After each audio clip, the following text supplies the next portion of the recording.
मुख्य रूप से 4 ही हैं, 5 नहीं है, इसमें 5 दिखाए होंगे। यहां से अगर मैं ये वाली सीमा बना दूं तो ये जो पूरा पार्ट है ये एक ही भौतिक प्रदेश है, दो नहीं है, कलर अलग अलग दिखाए हुए हैं इसमें। और इस भौतिक प्रदेश का नाम क्या है, कभी पूछ लिया आपसे, तो ये जो है हमारा, ये है पश्चिमी मरुस्थल। ये जो बीच में आपके दिखाया हुआ है, ये बीच वाला पार्ट जो है नीचे से इस तरीके से शुरू हुआ और पतला सा बीच में जाके फिर ऊपर की जड़ चौड़ा हो गया। ये जो है दुनिया का सबसे पुराना पर्वत है। और पर्वत का नाम क्या है, कभी पूछ लिया आपसे, तो ये आपका अरावली पर्वत है। अरावली बीचों बीच में आपके जा रहा है। फिर नदी बेसिन आपके चंबल है, आपकी बनास है, आपकी बाणगंगा है, आपकी माही नदी है। इनके द्वारा आपके मैदान का निर्माण किया जाएगा। और इनके मैदानी प्रदेश को अगर मैं नीचे से शुरू करूं तो ये इस तरीके से आपका जाएगा। ये वाला पार्ट जो आपका है, इस पार्ट को हम किस नाम से जानते हैं, तो इसका नाम है बेटा आपके पूर्वी मैदानी प्रदेश।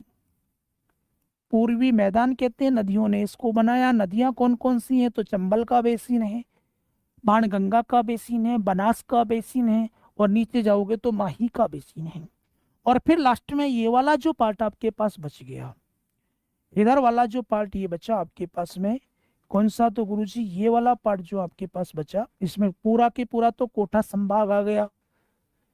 कोटा, बूंदी, बारा, झालावाड़, और राजस्थान और एमपी की सीमा के साथ साथ ये थोड़ा सा एक पर्वतीय क्षेत्र और चले गया। ये वाला पूरा पार्ट में कहूँ, भैंसरोडगढ़ को भी हमको इसमें शामिल करना है।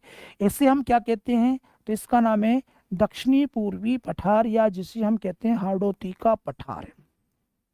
तो हमारे राजस्थान को मुख्यतः हम इन 4 भौतिक प्रदेशों में बांटते हैं। मेरे हिसाब से सबने पढ़ भी रखे हैं, थोड़ा सा क्लियर भी होगा।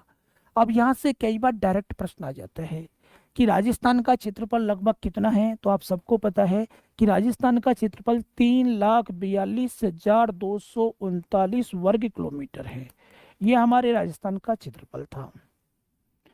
संपूर्ण भारत के क्षेत्रफल का लगभग 10.41% ये है।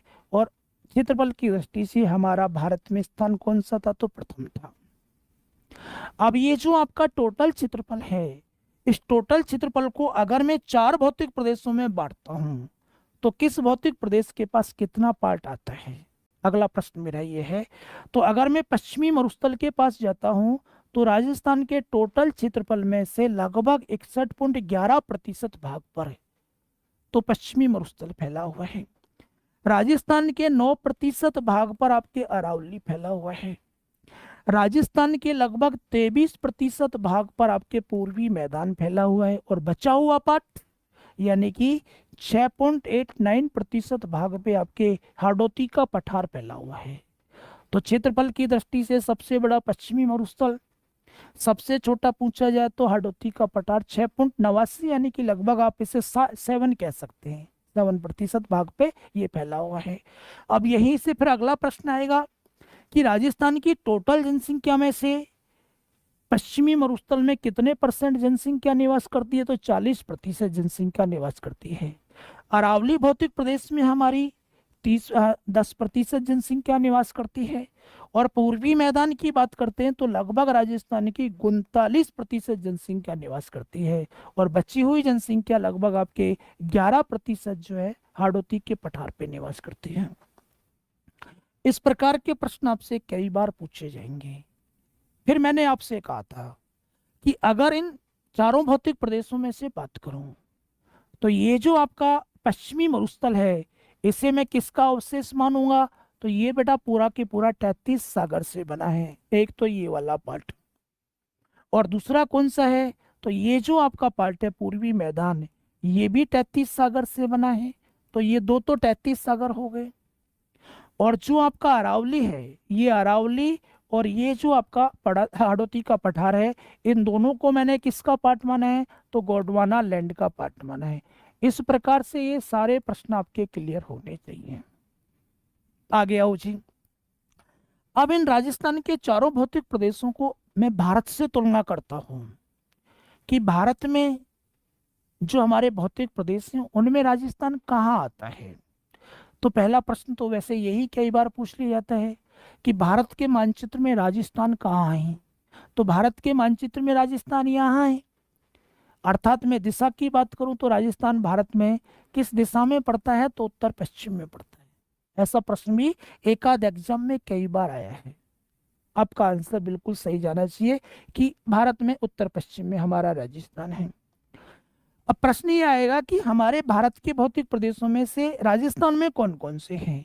तो देखो, भारत की अगर मैं बात करूं तो ये वाला जो पार्ट आपके जा रहा है, ये वाला पार्ट, ये आपके पूरा की पूरा उत्तरी पर्वतीय प्रदेश, जिसे मैं हिमालय पर्वत कह सकता हूँ, ये है। और हिमालय पर्वत के नीचे अगर मैं लेके आ जाऊं तो ये वाला जो है गंगा, सिंधु और ब्रह्मपुत्र का मैदानी प्रदेश कहलाता है, ये वाला पार्ट। यानी कि भारत का विशाल मैदान में इसे कह सकता हूँ, विशाल मैदान वाला पार्ट है ये। और फिर ये नीचे वाला पार्ट जो जाता है, ये प्रायद्वीपीय पठार है, आपके प्रायद्वीपीय पठार है।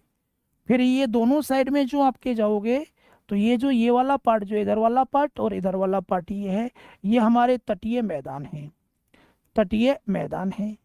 और फिर ये जो है ना, ये वाले और इधर ये वाले, ये हमारे द्वीप समूह हैं। टोटल आपके ये पार्ट हो गए। अब प्रश्न आएगा कि हमारे राजस्थान में कौन कौन से भौतिक प्रदेश हैं। तो इसी मैप से याद करो कि राजस्थान के दो भौतिक प्रदेश जो हैं, वो दो भौतिक प्रदेशों को तो मैं किसका पार्ट मानूंगा, विशाल मैदान का पार्ट मानूंगा।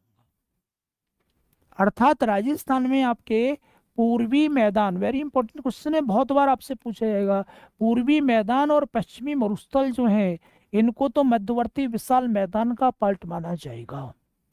और राजस्थान में ये जो आपका अरावली है, अरावली, और ये जो आपका दक्षिणी पूर्वी पठार यानी कि हाड़ौती का पठार है, इन दोनों को हम प्रायद्वीपीय पठार का अवशेष मानते हैं। बोलो, क्लियर है आपके कि पूर्वी मैदान और पश्चिमी मरुस्थल तो भारत के मध्यवर्ती विशाल मैदान का पार्ट है, और अरावली और हाड़ौती का पठार प्रायद्वीपीय पठार के पार्ट हैं। इतना भी आपको पता होना चाहिए। अब हम राजस्थान के मानचित्र में आते हैं। राजस्थान के मानचित्र में मैंने कहा कि मुख्यतः हमने कितने पार्टों में बांटा, तो आपने कहा कि गुरुजी हमने राजस्थान को मुख्यतः 4 भौतिक प्रदेशों में बांटा था। अब इन 4 भौतिक प्रदेशों को जब मैं उप भौतिक प्रदेशों में बांटता हूँ क्रम से, तो ये कौन कौन से बनते हैं, देखें एक बार इस मानचित्र को स्पष्ट रूप से देखें। थोड़ा सा छोटा करना पड़ेगा।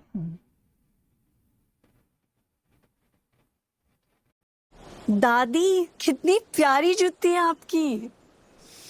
इस जूते के लिए बड़े जूते के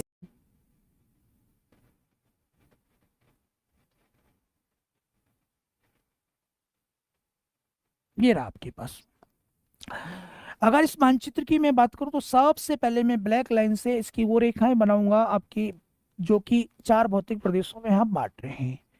इसके इधर वाला जो पार्ट था, ये वाला पार्ट पूरा की पूरा ये मरुस्थल था आपके। ये बीच में जो आपको 2 भागों में विभाजित करने वाला पार्ट है, ये अरावली है। और अरावली के साथ साथ जो चलेगा वो पूर्वी मैदान नीचे तक जाएगा, ये वाला पार्ट। और ये वाला पार्ट इधर बट गया, हाड़ौती का पठार है।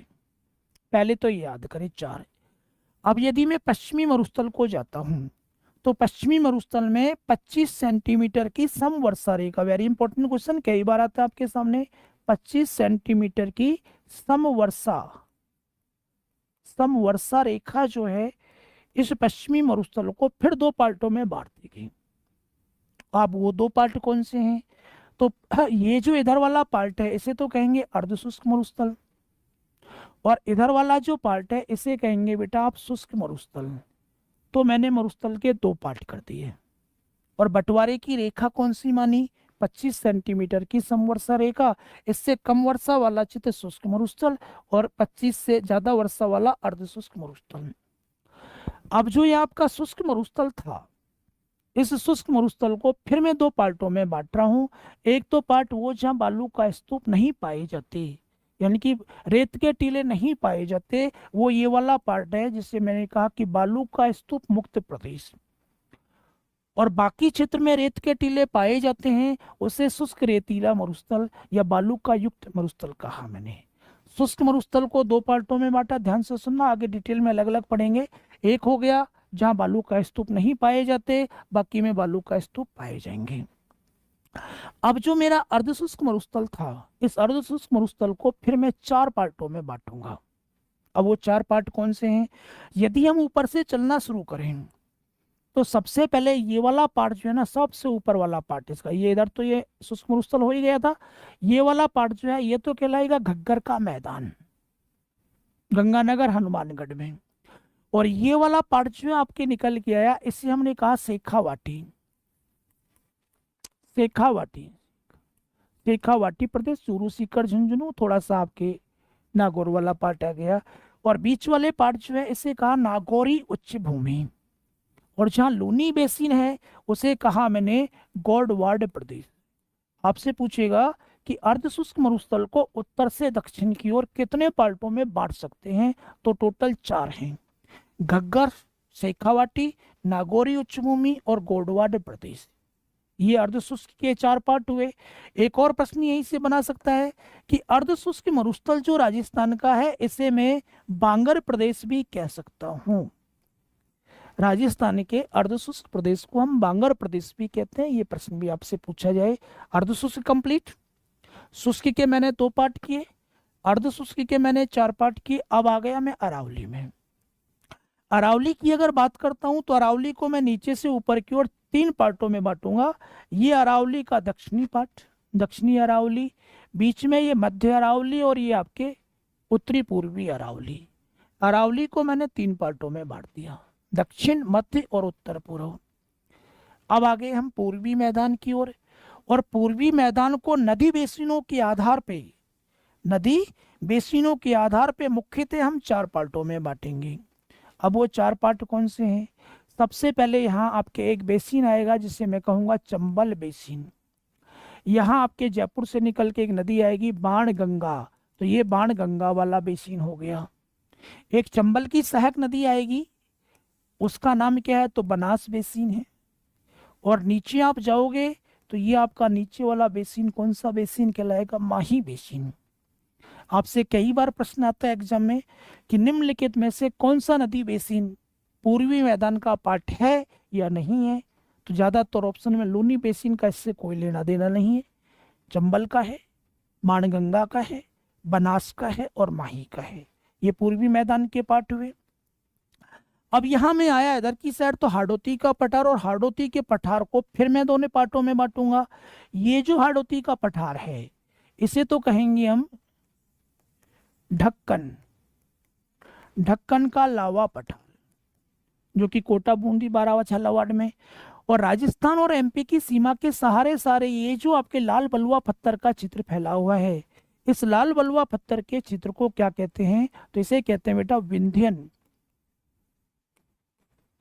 विंध्यन कगार भूमि।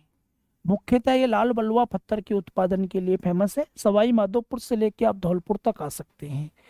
तो ये राजस्थान के 4 भौतिक प्रदेश और फिर उनका उपविभाजन मैंने आपको इस मानचित्र के द्वारा समझाया है। जल्दी से एक बार कमेंट्स करके बताएं कि